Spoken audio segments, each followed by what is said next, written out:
এই সেই কাটা গাছ, যে কাটা গাছ, এই বুড়ির বাসা এটা।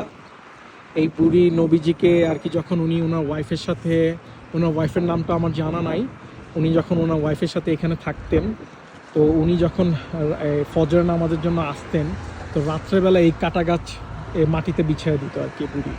তখন নবীজির পায়ে কাটা লেগে যেত, নবীজি অনেক কষ্ট পাইতেন, অনেক ব্যতীত হয়েছেন। আর কিছু এই যে এটা হলো এই মসজিদটা নবীজি প্রথম, মাশাআল্লাহ, এই মসজিদটা নবীজির হাতে করা মসজিদ, উনি এই মসজিদটা করেন।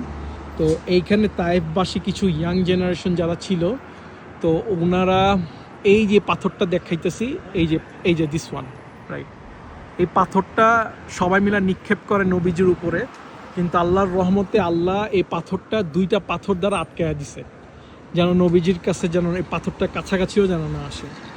তো নবীজি যখন, অনেক ছোট ছোট পিচ্চিরা যখন নবীজিকে পাথর মারা শুরু করছেন, নবীজির জুতা মোবারক থেকে রক্ত এমনভাবে যে ওনার জুতার টাইনা উঠানো লাগছে।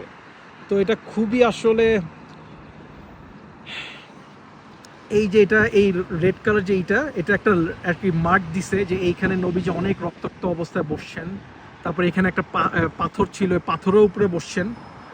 এটা আসলে খুব ব্যতীত হয়েছেন। এই তায়েফবাসী নবীজিরে অনেক অনেক অনেক কষ্ট দিয়েছেন, অনেক।